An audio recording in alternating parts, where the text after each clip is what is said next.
요 며칠 전부터 장인어른의 행동이 좀 이상해졌습니다. 일주일에 3회, 4번씩 밤 12시가 넘어서 밖으로 나가시는 거예요.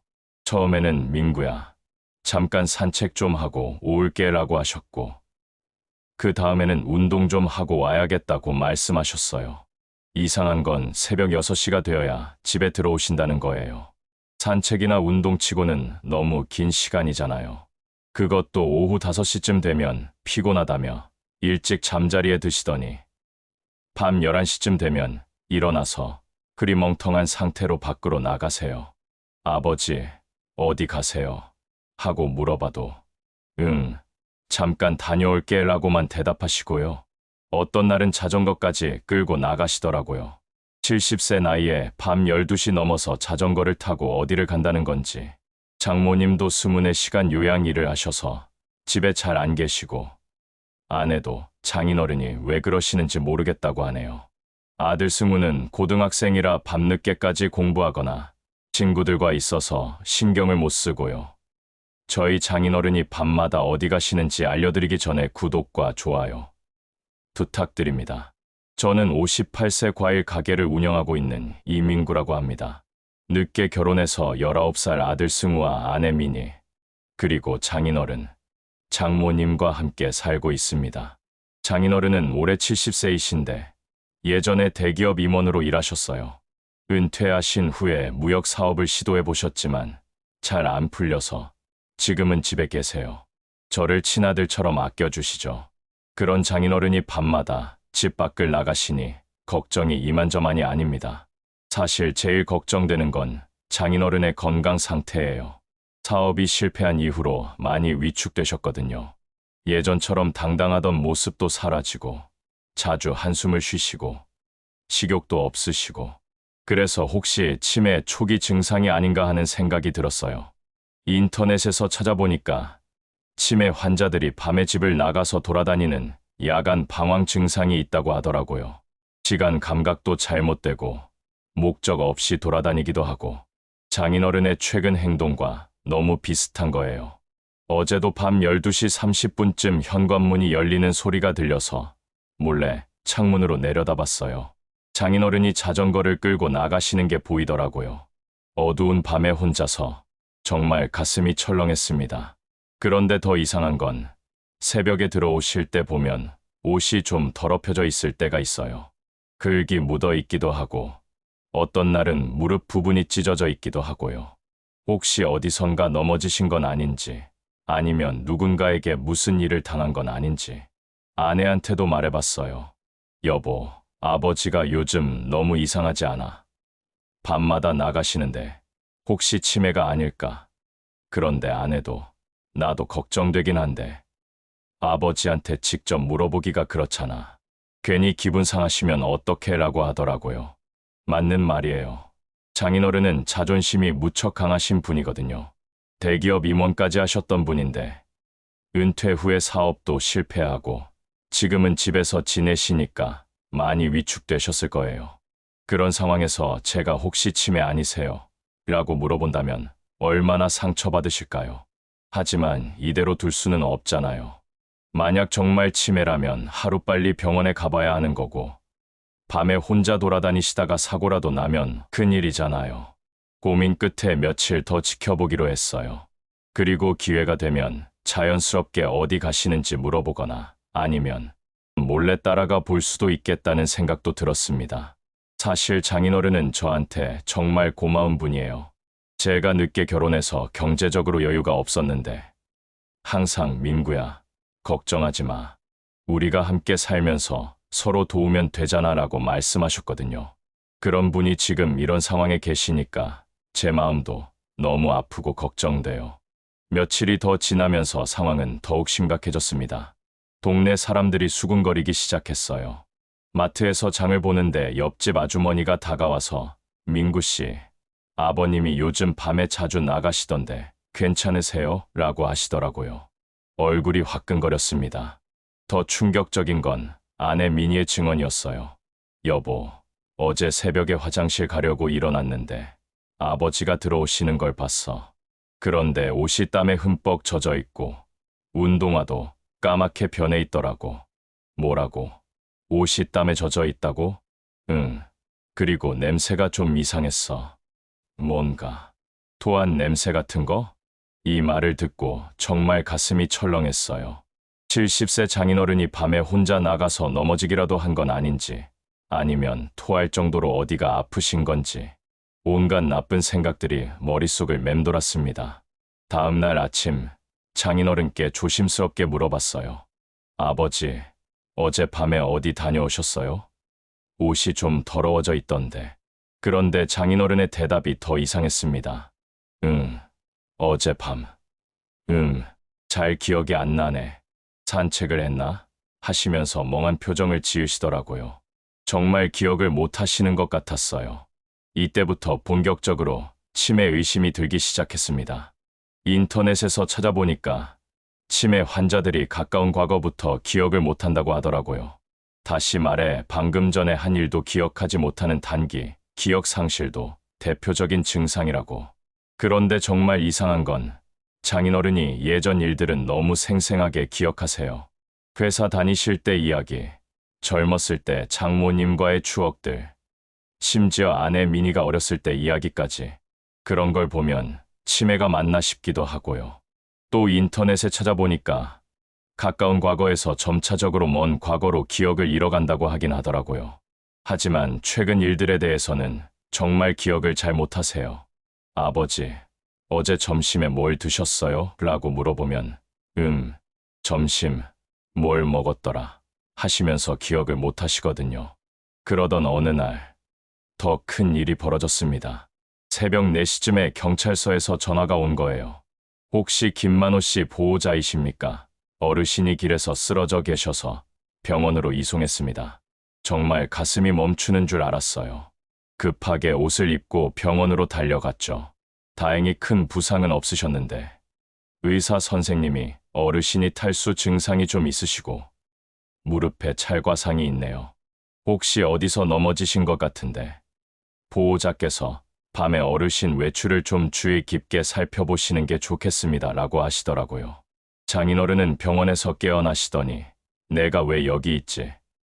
자전거 타고 잠깐 쉬고 있었는데 라고 하시면서 상황을 전혀 기억하지 못하셨어요. 정말 무서웠습니다. 집으로 돌아오는 길에 장인어른께 말씀드렸어요. 아버지, 병원에 한번 가보시는 게 어떨까요? 요즘 밤에 자주 나가시는데 기억도 잘 못하시고. 그런데 장인어른이 갑자기 화를 내시더라고요. 뭐, 병원, 나를 미친 사람 취급하는 거야? 나한테 무슨 문제가 있다는 거지. 평소에 온화하신 분이 그렇게 화를 내시니까 더 걱정됐어요. 성격 변화도 치매 증상 중 하나라고 했거든요. 자존심 강하신 분이라 본인이 치매일 수도 있다는 걸 받아들이기 힘드실 거라는 생각이 들었습니다.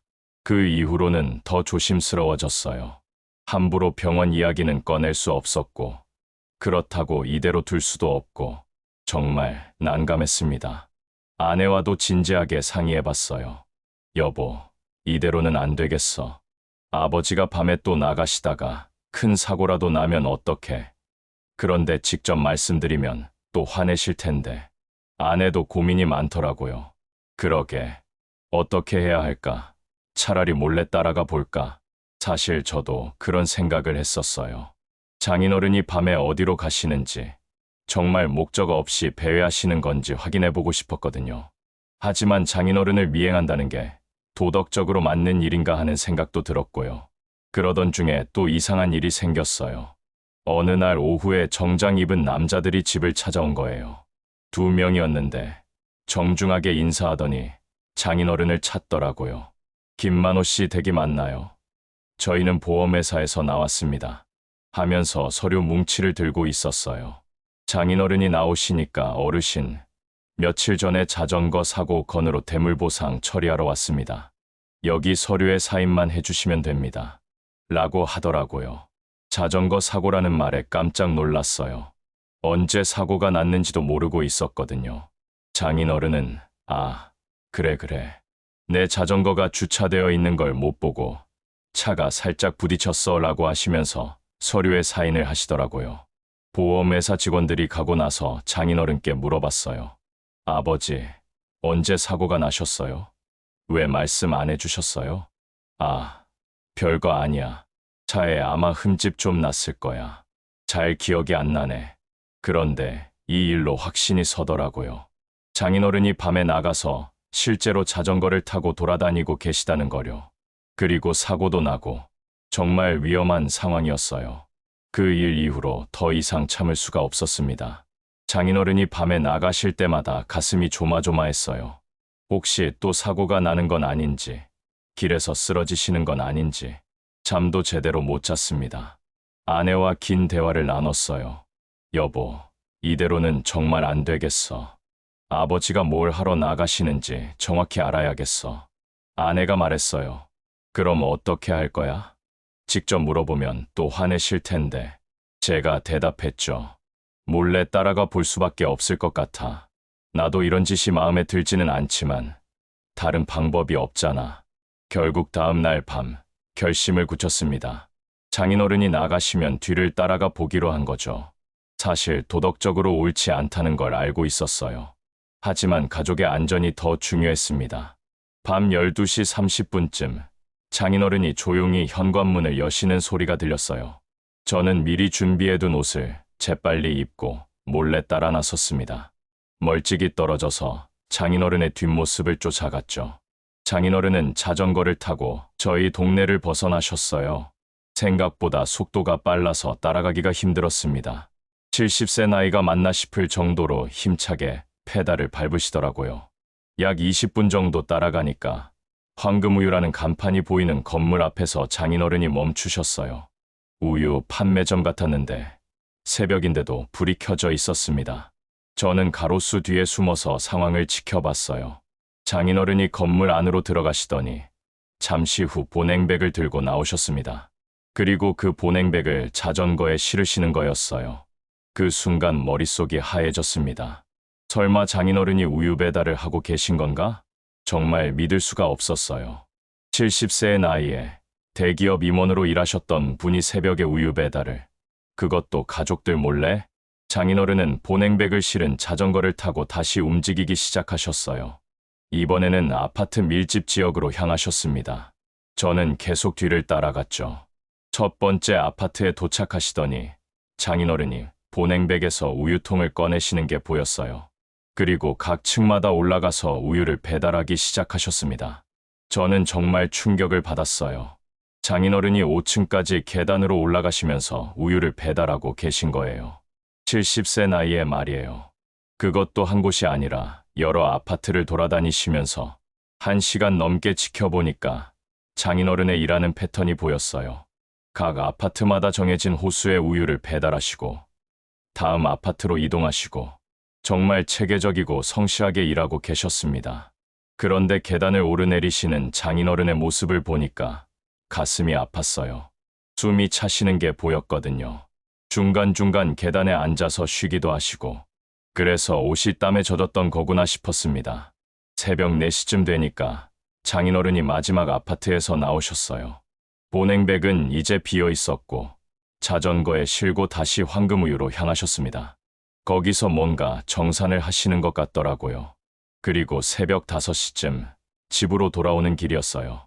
저는 장인어른보다 먼저 집에 도착해서 마치 잠든 것처럼 누워 있었습니다.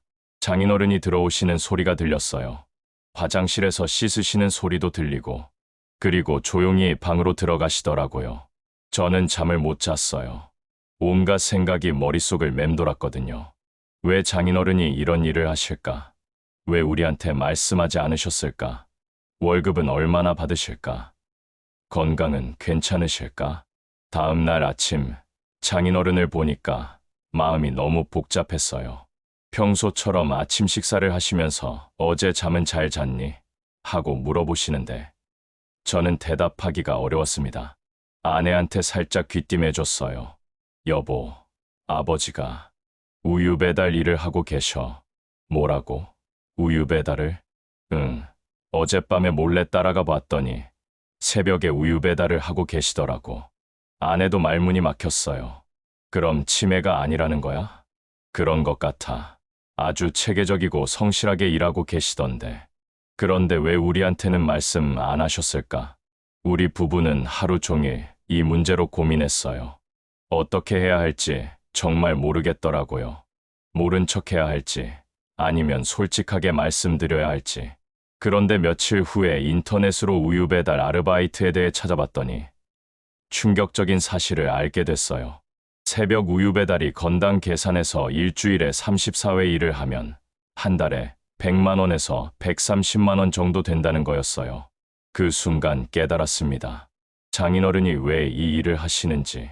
가족에게 경제적으로 도움이 되고 싶으셨던 거였어요.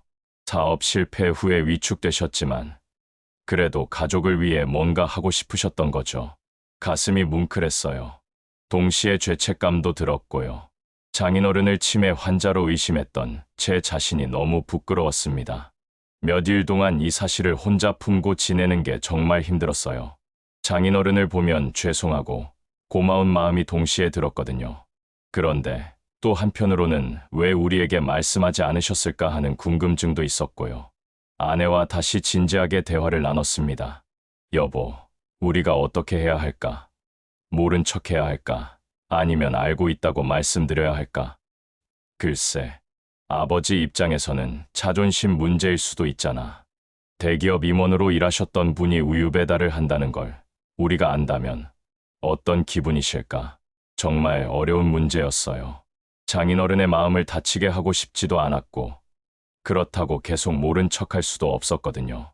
특히 장인어른이 70세 나이에 그렇게 힘든 일을 하고 계시는데 가족들이 모른다는 게 말이 되나 싶기도 했고요. 그러던 어느 날 아침 장인어른이 갑자기 아파하시는 일이 생겼어요. 아이고, 허리가 너무 아프네 라고 하시면서 일어나지를 못하시는 거예요. 급하게 파스를 붙여드리고 마사지도 해드렸는데 그 순간 마음이 정말 아팠어요. 아, 이게 다 우유 배달 때문이구나. 계단을 오르내리시면서 허리에 무리가 간 거구나. 아내도 걱정이 많았어요. 여보, 아버지 허리가 이렇게 안 좋으신데 계속 우유 배달을 하시면 어떡하지? 더 큰 부상을 당하실 수도 있잖아. 그날 저녁 장인어른이 나가려고 하시는 걸 보고 견딜 수가 없었어요. 아버지, 허리가 아프시다고 하셨는데 괜찮으세요? 응. 아, 괜찮다. 조금만 걸으면 나아질 거야. 하시면서 또 나가려고 하시더라고요. 그 순간 더 이상 참을 수가 없었습니다. 아버지, 죄송하지만 제가 알고 있어요. 아버지가 놀라시면서 뭘 안다고? 라고 물으셨어요. 아버지가 새벽에 우유 배달 일을 하고 계시는 거 며칠 전에 우연히 알게 됐어요. 장인어른의 표정이 순간 굳어지셨어요. 잠깐 침묵이 흘렀죠. 그리고는 한숨을 크게 쉬시더라고요. 언제부터 알았니? 전 대답했어요. 며칠 전부터요. 아버지가 치매가 아닐까 걱정해서 몰래 따라가 봤더니 황금우유에서 보냉백을 가져오시고 아파트마다 돌아다니시면서 우유 배달을 하시는 걸 봤어요. 장인어른이 고개를 푹 숙이시더라고요. 미안하다, 민구야. 숨기려던 건 아닌데 그냥 말하기가 어려웠어. 저는 되려 물었어요. 왜요? 왜 말씀하지 않으셨어요? 장인어른은 조용히 대답하셨어요. 너희들에게 부담 주기 싫어서. 사업 실패하고 나서 집에서 빈둥거리기만 하니까 미안했어. 그래도 뭔가 가족을 위해 할 수 있는 일이 있다는 게 다행이었지. 그 말을 들으니까 눈물이 날 것 같았어요. 아버지, 그런 마음으로 그 힘든 일을 하고 계셨던 거예요? 장인어른이 절 바라보며 힘들긴 하지만 그래도 보람이 있어. 한 달에 120만 원 정도 벌어다가 집에 보탤 수 있으니까. 120만 원. 정확한 금액을 들으니까 더 실감이 났어요. 장인어른이 70세 나이에 매달 120만 원을 벌어서 우리 가족을 도와주고 계셨던 거예요. 아버지, 너무 무리하지 마세요. 허리도 아프시고. 장인어른이 웃으시면서 괜찮다. 이 정도는 할 수 있어. 그런데 민구야, 엄마한테는 말하지 마라. 엄마가 알면 걱정할까봐. 아, 장모님은 모르고 계시는 거였구나 싶었어요. 수문의 시간 요양 일을 하셔서 집에 잘 계시지 않으니까 모르실 수밖에요. 아버지, 정말 고맙습니다. 그런데 혼자서 너무 무리하지는 마세요. 장인어른이 제 어깨를 토닥이며 고맙긴 가장으로서 당연한 일이지 뭐. 그날 밤 장인어른이 나가시는 걸 보면서 마음이 정말 복잡했어요. 존경스럽기도 하고 죄송하기도 하고 걱정되기도 하고 온갖 감정이 다 들더라고요. 아내에게도 모든 걸 털어놨습니다. 아버지가 인정하셨어. 한 달에 120만 원씩 벌어서 우리를 도와주고 계셨다고. 아내도 눈물을 글썽이더라고요. 우리가 정말 죄송하다. 아버지를 치매 환자로 의심하기까지 했는데 전 대답했죠. 그러게. 우리가 너무 부족했던 것 같아. 그 후로는 장인어른을 보는 시각이 완전히 바뀌었어요. 새벽에 나가시는 뒷모습을 보면 정말 대단하다는 생각이 들었거든요. 70세 나이에도 가족을 위해 그렇게 희생하시는 분이 계시다니. 동네 사람들의 시선도 이제는 신경 쓰이지 않았어요. 오히려 자랑스러웠습니다. 우리 장인어른이 얼마나 대단한 분이신지 당신들은 모를 거야라는 마음이었죠. 하지만 여전히 걱정은 됐어요. 나이가 나이인데 언제까지 그런 힘든 일을 하실 수 있을까? 건강은 괜찮으실까? 이런 생각들 말이에요. 그래서 아내가 말했어요. 여보, 우리가 뭔가 도울 방법이 없을까? 아버지 혼자 그런 힘든 일을 하시게 놔둘 수는 없잖아. 그러게, 우리도 뭔가 해야 하는 게 아닐까? 결국 우리 부부도 변해야겠다는 생각이 들었어요. 이제는 우리도 더 적극적으로 가족 경제에 기여해야겠다고 다짐했습니다. 며칠 후, 아내 미니가 저에게 놀라운 제안을 했어요. 여보, 나도 아버지와 함께 우유 배달을 해볼까 해. 뭐라고? 갑자기 왜? 아버지 혼자 그 힘든 일을 하시는 걸 보고 있을 수가 없어. 그리고 우리도 뭔가 해야 하잖아. 지금까지 너무 의존만 하고 살았던 것 같아서 아내의 말에 깜짝 놀랐어요. 사실 아내는 평소에 집안일만 하고 바깥 일은 별로 해본 적이 없거든요. 그런 아내가 새벽에 우유 배달을 하겠다니. 미니야, 그건 너무 힘들 거야. 새벽 2시부터 6시까지 자전거 타고 다니면서 계단 오르내리는 일이라고. 알아. 그래도 해보고 싶어. 아버지가 70세 나이에 하시는 일을 내가 못할 이유는 없잖아. 아내의 눈빛이 진지했어요. 그동안 본 적 없는 단단한 결심이 느껴졌거든요. 결국 아내는 장인어른께 직접 말씀드렸어요. 아버지, 제가 아버지 우유 배달 일을 도와드리고 싶어요. 장인어른이 깜짝 놀라시더라고요. 뭔 소리야. 너 같은 여자가 새벽에 무거운 우유통을 들고 다닐 수 있겠어? 해보면 알죠. 아버지 혼자 하시기에는 너무 힘들어 보여요. 그리고 저도 뭔가 우리 집에 도움이 되고 싶거든요. 미니야, 마음만 고맙다. 이건 내가 할 일이야. 하지만 아내는 포기하지 않았어요. 아버지, 제발 기회를 주세요. 한 번만 같이 가봐도 될까요? 장인어른이 고민하시더니 결국 그럼 한 번만 따라와 보거라고 허락해 주셨어요. 다음 날 새벽, 아내가 정말로 장인어른과 함께 나갔어요. 저는 잠을 못 이루고 걱정하면서 기다렸죠. 괜찮을까? 너무 힘들어하지는 않을까? 새벽 6시쯤 되어서 아내와 장인어른이 들어오셨는데 아내의 모습을 보고 깜짝 놀랐어요. 땀으로 흠뻑 젖어 있고 숨도 거칠게 쉬고 있었거든요. 어떻게 됐어? 괜찮아? 힘들긴 했는데. 할만해. 아버지가 얼마나 대단한 일을 하고 계시는지 알겠더라. 아내가 웃으면서 말하는데 그 웃음 뒤에 엄청난 피로가 숨어 있는 게 보였어요. 장인어른이 말씀하시더라고요. 미니가 생각보다 잘하네. 처음에는 힘들어했지만 금방 요령을 익히더라고. 그날부터 아내는 정말로 장인어른과 함께 우유 배달을 시작했어요. 처음 며칠은 정말 힘들어했어요. 저녁에 집에 오면 발이 부어있고 어깨도 아파하고. 미니야, 그만해도 돼. 너무 무리하는 것 같은데. 아니야, 괜찮아. 며칠 더 해보자. 적응되면 괜찮을 거야. 일주일쯤 지나니까 아내가 조금씩 적응하기 시작했어요. 처음보다는 덜 힘들어했고 오히려 보람을 느끼는 것 같았어요. 여보, 신기해. 우유 배달을 하면서 새벽 공기도 마시고 운동도 되고 그리고 뭔가 일을 한다는 게 이렇게 뿌듯한 줄 몰랐어. 아내의 변화가 눈에 보였어요. 전에는 집에서만 지내면서 좀 우울해하는 면이 있었는데 이제는 활기가 생긴 거예요. 한 달쯤 지났을 때 아내가 또 다른 제안을 했어요. 여보, 우유 배달 말고 다른 배달도 해볼까 해.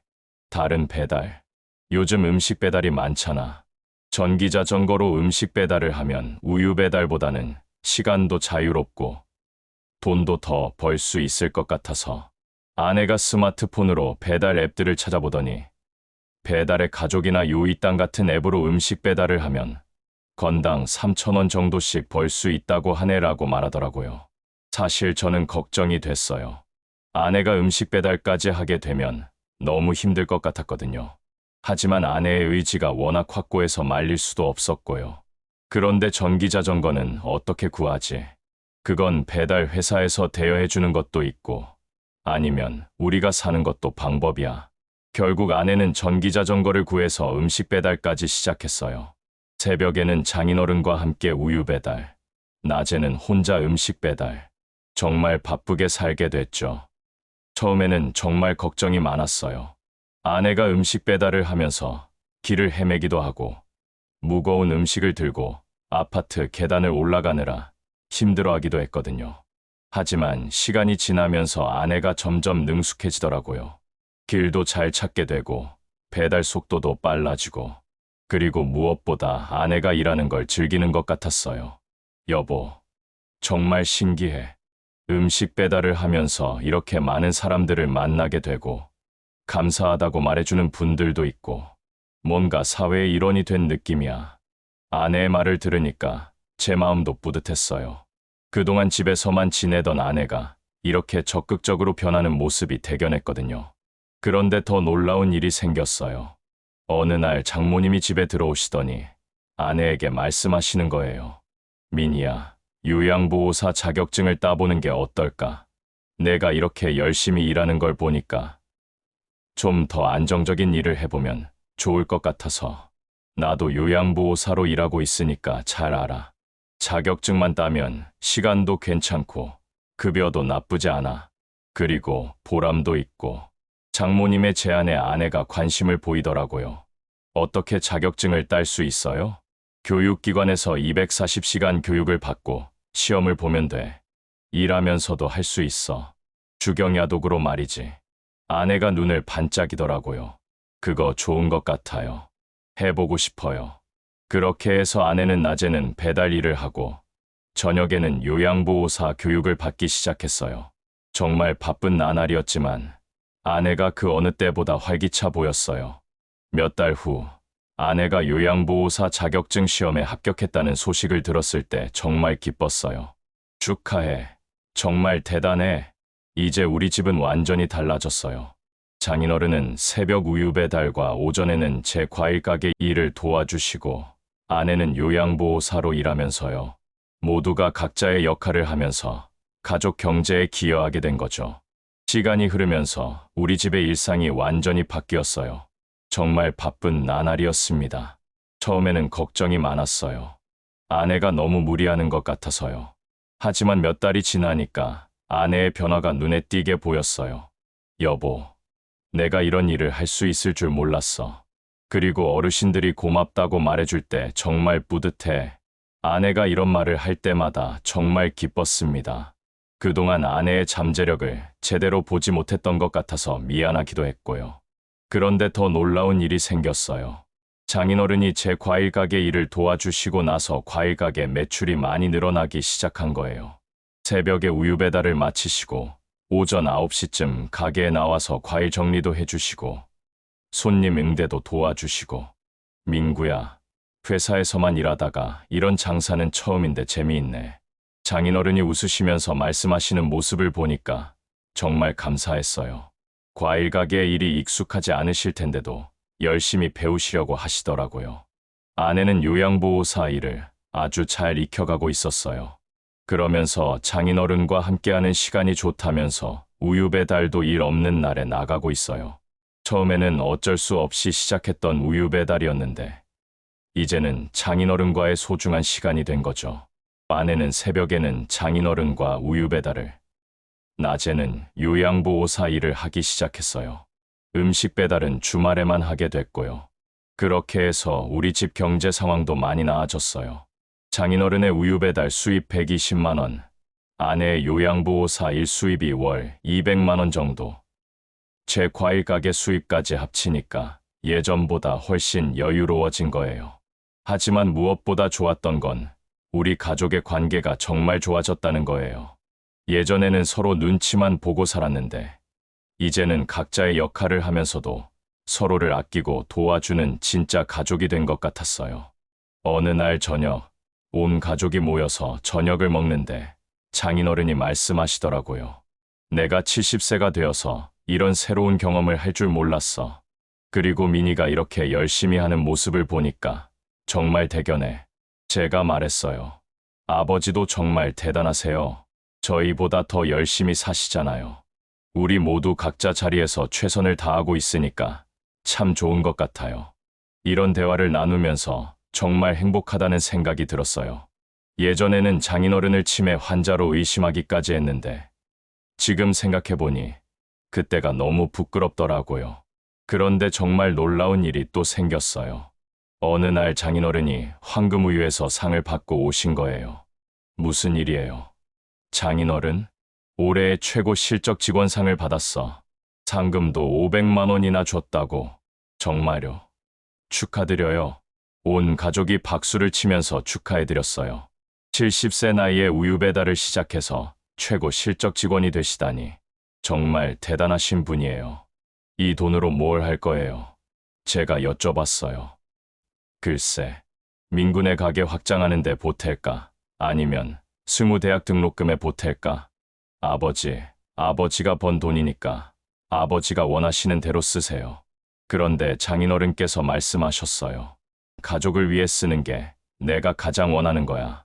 장인어른의 이 말씀을 들으니까 또 눈물이 날 것 같았어요. 정말 가족을 위해 평생을 희생하시는 분이라는 생각이 들었거든요. 그리고 동네 사람들의 시선도 완전히 바뀌었어요. 처음에는 수군거리던 사람들이 이제는 존경의 눈빛으로 장인어른을 보더라고요. 민구 씨, 아버님이 정말 대단하시네요. 그 나이에 그런 일을 하신다니. 우리도 본받아야겠어요. 나이가 들어도 할 일이 있다는 게 얼마나 좋은 일인지. 이런 말들을 들을 때마다 정말 자랑스러웠어요. 그리고 무엇보다 아들 승우도 변했어요. 처음에는 할아버지가 우유 배달을 한다는 걸 좀 부끄러워했는데 이제는 친구들에게 자랑한다고 하더라고요. 아빠, 우리 할아버지 진짜 멋지시지 않아? 친구들이 다 부러워해. 그럼 정말 멋지신 할아버지야. 이제 우리 가족은 각자의 자리에서 열심히 일하면서도 서로를 아끼고 사랑하는 진정한 가족이 되었어요. 처음에는 장인어른의 이상한 행동 때문에 걱정이 많았지만 결국 그 일을 통해서 우리 가족 모두가 성장하고 행복해질 수 있었던 것 같아요. 지금도 새벽 2시가 되면 장인어른과 아내가 함께 우유 배달을 나가시는 모습을 보면서 정말 감사하다는 생각을 해요. 가족이라는 게 이런 거구나. 진정한 사랑이라는 게 이런 거구나 하는 걸 깨닫게 해주신 장인어른께 정말 고맙습니다. 고마운 마음을 담아 마지막으로 구독과 좋아요 부탁드립니다. 긴 이야기 들어주셔서 정말 감사합니다.